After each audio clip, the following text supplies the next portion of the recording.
दोस्तों, पिछले हफ्ते मिडवीक वेंसडे को अक्रॉस द सेक्टर्स अच्छा खासा सेलिंग देखने को या प्रॉफिट बुकिंग देखने को मिला। उसके 2 दिन के बाद मतलब उसके थर्सडे और फ्राइडे को सारे इंडाइसेस ने खुद को संभलने की कोशिश की। तो क्या ये कोशिश अगले हफ्ते में जारी रहेगी या फिर वापस थोड़ा सा लैकलस्टर मूवमेंट देखने को मिलेगा? चलिए डिस्कस करते हैं आपके पसंदीदा यूट्यूब चैनल किरण जाधव पे। मैं आशीष केलकर आपका स्वागत करता हूँ। दोस्तों, पिछला हफ्ता जो रहा बहुत ही ज़्यादा उठापटक का रहा और मैंने पिछले हफ्ते के वीकली वीडियो में ये कहा था कि 15 से 18% की रैली इंडेक्स में हो चुकी है और जनरली हिस्ट्री में देखा गया है कि इतने बड़े रैली के बाद या तो टाइम करेक्शन होता है या प्राइस करेक्शन होता है, और मैंने कॉशियस मोड रखने के लिए कहा था और इसका डेफिनेटली आपको फ़ायदा हुआ होगा। मैंने ये भी कहा था कि आपके जितने सारे स्टॉप लॉसेस है वो ट्रेलिंग करके चलना चाहिए। तो आई होप कि आपके जो ट्रेलिंग स्टॉप लॉसेस है वो आपने सही तरीके से लगाए होंगे और सही तरीके से आपने आपका पोर्टफोलियो मैनेज किया होगा। तो दोस्तों, इस हफ्ते में क्या होगा? ओवरऑल अगर मैं देखता हूँ पिछले मतलब कई साल अगर हम ये देखते हैं तो दिसंबर जो होता है उसके लास्ट का जो हफ्ता होता है उसमें एफआईआईज का कुछ एक्टिविटी ज़्यादा होता नहीं है। एक तो ये मंथ एंड है, क्वार्टरली एंड है, क्वार्टर एंड है, ईयर एंड है, क्वार्टरली चार्ट फॉर्म होने वाले, ईयरली चार्ट फॉर्म होने वाले हैं, एनएवी एडजस्ट करनी होती है। तो इसके चलते जनरली ये जो लास्ट का हफ्ता होता है ईयर का, वहाँ पे बहुत ही ज़्यादा वॉलेटिलिटी देखने को मिल सकती है। तो दोस्तों, हमें क्या करना है, तो हमें टेक्निकल चार्ट्स की तरफ देख के हमें ये तय करना है कि ऐसे कौन से इंपॉर्टेंट लेवल्स है इंडाइसेस के ऊपर, निफ्टी, बैंक निफ्टी, फिन निफ्टी या पर्टिकुलर सेक्टर्स हो, तो वहाँ पे कौन से इंपॉर्टेंट लेवल्स निकल के आ रहे हैं, ये हमें देखना बहुत ज़रूरी होता है। तो शुरू करते हैं निफ्टी के साथ।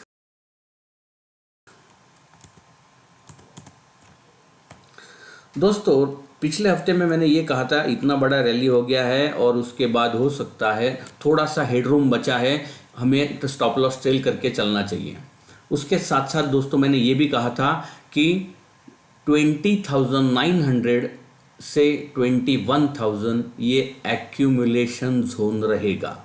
और दोस्तों, अगर आपने देखा तो ये जो कैंडल है ये 20,900 से 21,000 के बीच में आई थी। यहाँ पे एक्यूमुलेशन जोन था और वहाँ से हमने वापस एक अच्छी खासी बढ़त इंडेक्स में देखी। अभी अगले हफ्ते के लिए मैं मानता हूँ कि देखो इतना बड़ा रैली हो चुका है तो नेचुरली यहाँ पे प्राइस करेक्शन के बजाय टाइम करेक्शन होने की प्रोबेबिलिटी मुझे ज़्यादा दिखाई दे रही है चार्ट के ऊपर। अगर निफ्टी 20,900 के नीचे फिसलता है तो ही प्राइस करेक्शन होगा, ऐसा हमारा मानना है। जब तक हम 20,900 के ऊपर है तब तक टाइम करेक्शन यानी कंसोलिडेशन होने की संभावना हो सकती है। और ऊपर की तरफ अगर वापस निफ्टी को छलांग लगानी है तो मैं मानता हूं कि जो बहुत अहम लेवल रहेगा निफ्टी के लिए वो 21,600 रहेगा। 21,600 के ऊपर वापस रैली चालू होती हुई नजर आएगी। 20,900 के नीचे मैं मानता हूं प्राइस करेक्शन स्टार्ट हो सकता है। तो ये दो इंपॉर्टेंट लेवल्स की तरफ आपका ध्यान होना चाहिए। तो ये हो गया टेक्निकल डिस्कशन। तो क्या हमारे इस टेक्निकल व्यू को ऑप्शन चेन डेटा सपोर्ट कर रहा है? चेक करते हैं निफ्टी का ऑप्शन चेन डेटा। दोस्तों, ये है निफ्टी का ऑप्शन चेन डेटा। पहले मैं कॉल साइड देखने की कोशिश करूंगा।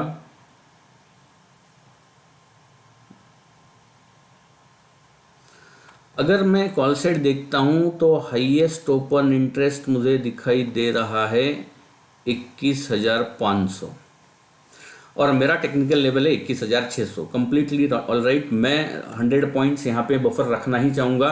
तो ओपन इंटरेस्ट डेटा जो है, ऑप्शन चेन डेटा जो है, वो मुझे बता रहा है कि हाईएस्ट कॉल राइटिंग जो है करीब करीब 1.5 लाख के आसपास 21,500 के ऊपर है। मैं मानता हूँ ये लेवल और 21,600 100 पॉइंट का वह बफर है।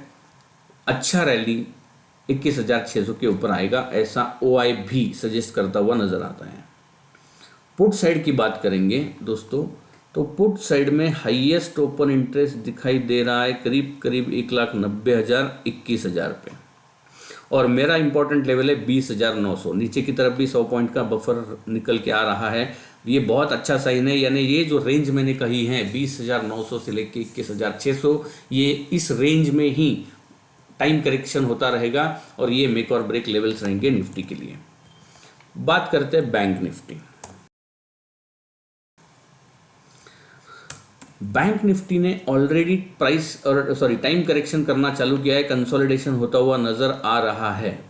अगर मैं टेक्निकली बैंक निफ्टी की तरफ देखता हूं दोस्तों, तो 46,900 नीचे की तरफ अहम लेवल रहेगा और ऊपर की तरफ ये रेंज थोड़ा बड़ा निकल के आ रहा है दोस्तों, 48,150, 48,150 एंड 46,900, यानी करीब करीब 1250 पॉइंट का जो रेंज है ये बैंक निफ्टी के ऊपर निकल के आ रहा है। लेकिन ये 48,000 का बैंक निफ्टी है, उसके लिए 1200 पॉइंट का रेंज जो है वो बहुत ही बेहतरीन रहेगा। ये मेक और ब्रेक लेवल्स रहेंगे बैंक निफ्टी के लिए। तो क्या बैंक निफ्टी का ऑप्शन चेन डेटा एक बार चेक कर लें दोस्तों। बैंक निफ्टी का ऑप्शन चेन डेटा अगर मैं देखता हूं, पहले कॉल साइड देखेंगे।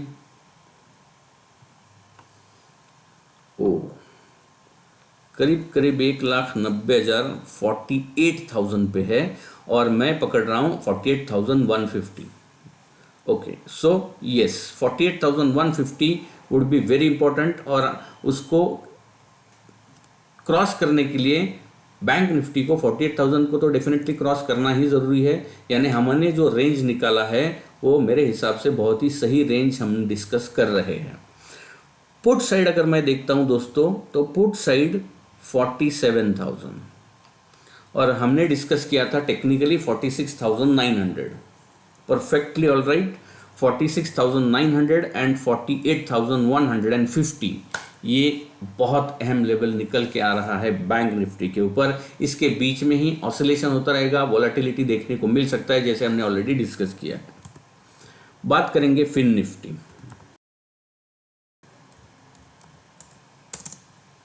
फिन निफ्टी का चार्ट थोड़ा बहुत बैंक निफ्टी जैसा ही होता है। मेरे ख्याल से फिन निफ्टी के लिए जो अहम लेवल रहेगा नीचे की तरफ 20,900, 20,900 और ऊपर की तरफ 21,600, यानी 700 पॉइंट का रेंज फिन निफ्टी में निकल के आ रहा है। इसके बीच में वॉलेटाइल सेशंस देखने को मिलेंगे, मेक और ब्रेक लेवल जैसा हमने डिस्कस किए फिन निफ्टी के ऊपर। और फिन निफ्टी का अगर मैं ऑप्शन चेन डेटा देखता हूं, तो फिन निफ्टी पहले कॉल साइड चेक करेंगे।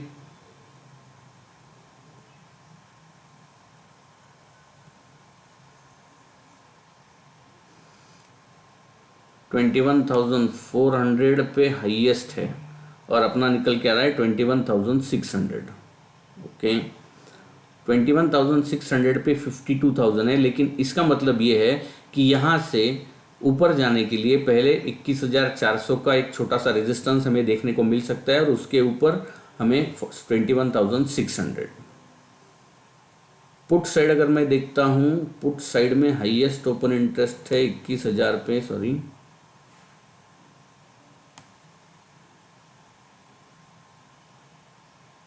21,000 पे।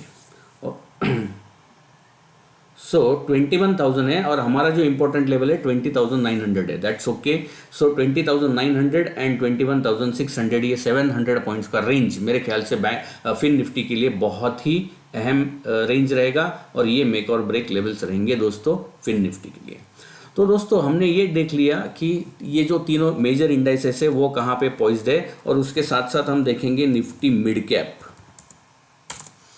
मिड कैप में मैं कह रहा था कि ये इंडेक्स रुकने का नाम ही नहीं ले रहा है, रुकने का नाम ही नहीं ले रहा है और मैंने कहा था 45,000 के ऊपर जब तक हम रहेंगे तब तक बुलिश मोमेंटम जारी रहेगा।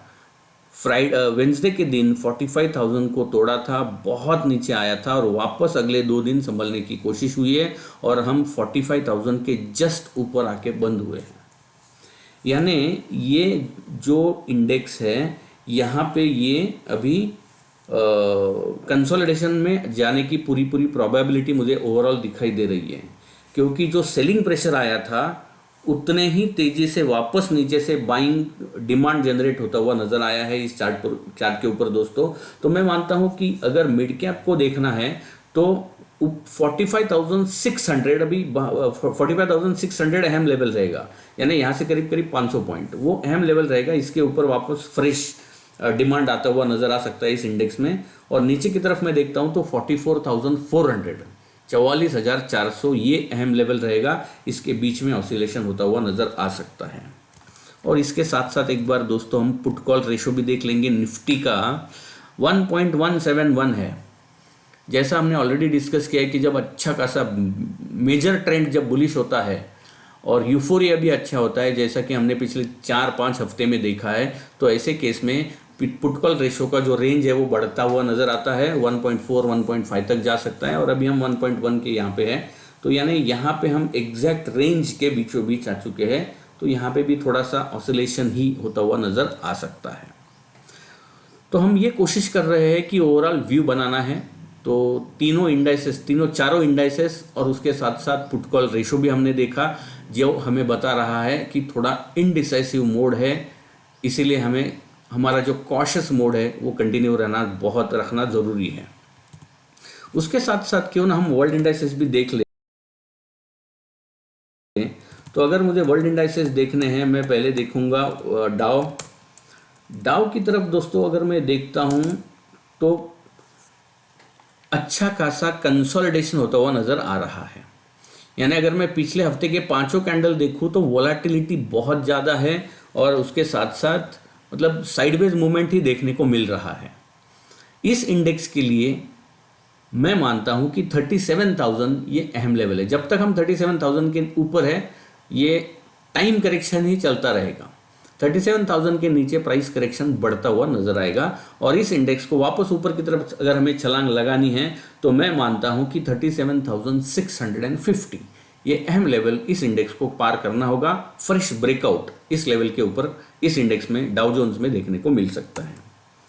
नैस्डैक की बात करेंगे। नैस्डैक 100 दोस्तों, नैस्डैक 100 भी टाइम करेक्शन करता हुआ नजर आ रहा है। इसके लिए भी 2 अहम लेवल्स रहेंगे, मेक और ब्रेक लेवल्स रहेंगे नैस्डैक के लिए 16,500 और 16,900। 400 पॉइंट बहुत छोटा रेंज है। 16,500 नीचे की तरफ, 16,900 ऊपर की तरफ। जब तक इस रेंज के बीच में है सेम मतलब साइडवेज मूवमेंट ही देखने को मिल सकता है। 16,500 के नीचे प्राइस करेक्शन बढ़ेगा, ऐसा चार्ट के ऊपर रुझान निकल के आ रहा है। तो दोस्तों ये था ओवरऑल व्यू, यानी सारे इंडाइसेस, वर्ल्ड इंडाइसेस की तरफ देखते हैं, हमारे मेजर इंडाइसेस की तरफ देखते हैं, पुट कॉल रेशो की तरफ देखते हैं। तो ये व्यू निकल के आ रहा है कि थोड़ा कॉशियस मोड रहना चाहिए।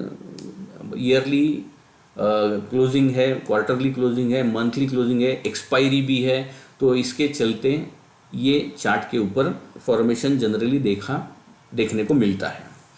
तो क्यों ना हम ऐसा करें कि हम सेक्टर्स के ऊपर डिस्कस करें।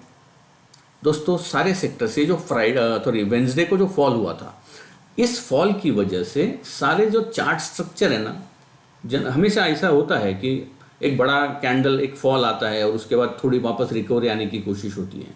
तो ऐसे केस में चार्ट स्ट्रक्चर जो होते हैं वो थोड़े बिगड़ जाते हैं। यानी ऐसा कोई अहम लेवल, क्योंकि अभी बुल्स एंड बेयर्स में टग ऑफ वॉर चल रहा है। बहुत कम सेक्टर्स ऐसे देखने को मिलते हैं जहां पे हमें अच्छा खासा मतलब प्रिसाइज व्यू हम बना सकते हैं। सिर्फ डिस्कस करना, इसलिए ये भी सेक्टर देखो ये भी सेक्टर देखो, ऐसा करने से अच्छा है कि जो अहम सेक्टर्स है मतलब जहां पे कोई फॉर्मेशन बना है, प्राइस फॉर्मेशन अच्छा दिखाई दे रहा है, ऐसे सेक्टर्स की तरफ ध्यान देना बहुत ज़रूरी है। हर एक सेक्टर्स की तरफ मैंने हमेशा की तरह सारे चार्ट्स देखे और 2-3 सेक्टर्स ऐसे जहाँ पे मैं मानता हूँ कि आपकी नज़र होनी चाहिए। उसमें से सबसे पहला जो सेक्टर है, वापस एक बार बताना चाहूँगा, निफ्टी हेल्थ।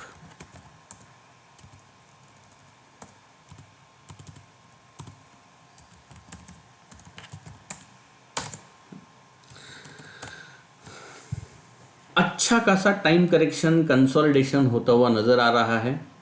अगर ये इंडेक्स 10,500 के ऊपर निकलता है तो इसमें एक अप फ्लैग फॉर्मेशन का ब्रेकआउट देखने को मिल सकता है और उस केस में इस इंडेक्स में जितने सारे स्टॉक्स है उनकी तरफ आपका ध्यान होना चाहिए। अच्छा खासा रैली उन स्टॉक्स में हमें देखने को मिल सकता है। तो हेल्थ इंडेक्स की तरफ ध्यान दीजिए। दूसरा जो बहुत अच्छा फॉर्मेशन देखने को मिल रहा है वो है निफ्टी फार्मा। इसका जिक्र मैंने पिछले हफ्ते में भी किया था। मैंने 16,400 का लेवल दिया था, उसके ऊपर हम टिक नहीं पाए पिछले हफ्ते में, मतलब जाके जस्ट नीचे आ गए। We were not able to sustain, और this index was not able to sustain about 10,400। तो अभी मैं थोड़ा चेंज करना चाहूँगा ये लेवल को, फिर भी आपका ध्यान इस इंडेक्स की तरफ होना चाहिए, और मैं मानता हूँ कि 16,570 इसके ऊपर अगर ये इंडेक्स निकलेगा तो बेहतरीन रैली फार्मा स्टॉक में देखने को मिल सकती है। तो आपको कुछ ऐसे स्टॉक्स, हर फार्मा स्टॉक के चार्ट्स देख के रखो, आपके डेफिनेशन के हिसाब से। आपका जो बाइंग करने का एक डेफिनेशन होना चाहिए, कुछ रूल्स होने चाहिए, उसमें अगर ये स्टॉक्स बैठते हैं तो डेफिनेटली आपका कन्विक्शन इसमें ज़्यादा होना चाहिए। ऐसा चार्ट के ऊपर रुझान है। एफएमसीजी तीसरा,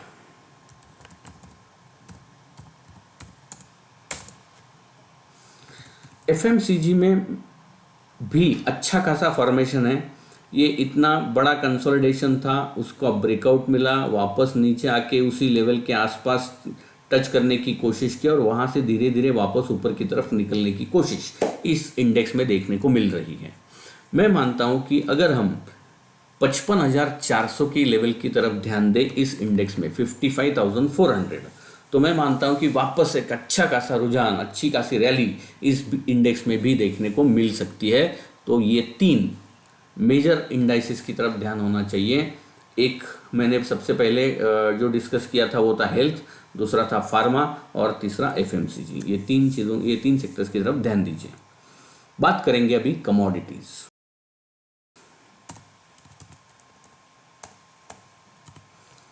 गोल्ड, दोस्तों पिछले हफ्ते में मैंने गोल्ड के बारे में आपको कहा था कि 63,000 के ऊपर अगर गोल्ड निकलता है तो अच्छा खासा रुझान देखने को मिलेगा। हम इंट्राडे में ऊपर जाके वापस नीचे आ गए थे, हम उसके ऊपर सस्टेन नहीं हुए हैं। अभी भी मेरा मानना है कि अगर गोल्ड में रैली आना है तो 63,000 के ऊपर निकलना चाहिए, वहाँ पे अच्छा खासा समय बिताना चाहिए, उसके बाद वापस एक बार अच्छा रैली गोल्ड में देखने को मिल सकता है।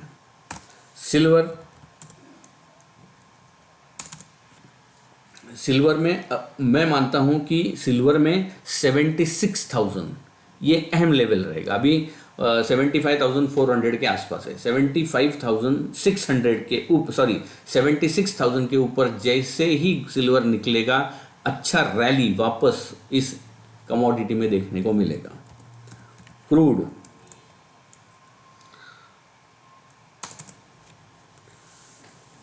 $61,000 मैंने अहम लेवल दिया था पिछले हफ्ते में, उसके ऊपर आके हम क्लोज हुए हैं। मैं मानता हूं कि क्रूड में अभी 6,300 के जो लेवल्स है वो आते हुए देखने को मिल सकते हैं। अगर आपकी लॉन्ग पोजीशंस है तो आप आपके हिसाब से ट्रेलिंग स्टॉप लॉस का यूज़ करके होल्ड कर सकते हो। 6,300 अगर ब्रीच होता है ऊपर की तरफ तो और एक बार अच्छा रैली क्रूड में भी देखने को मिलेगा। और उसके बाद नेचुरल गैस, दोस्तों पिछले हफ्ते में नेचुरल गैस में मैंने रेंज दिया था 199 215, उसके बीच में ही ऑसिलेशन हुआ है पूरा हफ्ता। अगले हफ्ते के लिए मैं नीचे का जो लेवल है वो कायम रखना चाहूँगा 199 का, ऊपर की तरफ 221 के ऊपर बेहतरीन उछाल इस कमोडिटी में देखने को मिल सकता है, जो इस कमोडिटी को 235 से लेके 240 तक लेके जाने की संभावना चार्ट स्ट्रक्चर के हिसाब से देखने को मिल रही है। तो हमारा ये मानना है कि हम जब टेक्निकल चार्ट्स की तरफ देखते हैं तो टेक्निकली डिमांड एंड सप्लाई कौन ज़्यादा ताकतवर है ये देखने की कोशिश करते हैं, और हमें ये तब पता चलता है डिमांड ज़्यादा पावरफुल है या सप्लाई ज़्यादा पावरफुल है। ये हमें पहचानने का एक बेहतरीन तरीका होता है प्राइस एक्शन, और प्राइस एक्शन का एक पार्ट होता है इम्पोर्टेंट लेवल्स। तो ये लेवल्स जो हम आपके साथ डिस्कस करते हैं वो लेवल्स भी आपको सीखना बहुत ज़रूरी है, क्योंकि सीखना ये बहुत इम्पोर्टेंट चीज़ होती है लाइफ में। जब हम कोई भी चीज़ सीखते हैं तो हम अपग्रेड करते हैं अपने आप को, और इसीलिए हमारी कंपनी का जो टैगलाइन है दोस्तों वो है पढ़कर समझकर निवेश कर। दोस्तों इस हफ्ते के लिए इतना ही, वापस मिलेंगे अगले हफ्ते, तब तक के लिए धन्यवाद। सी यू नेक्स्ट वीक।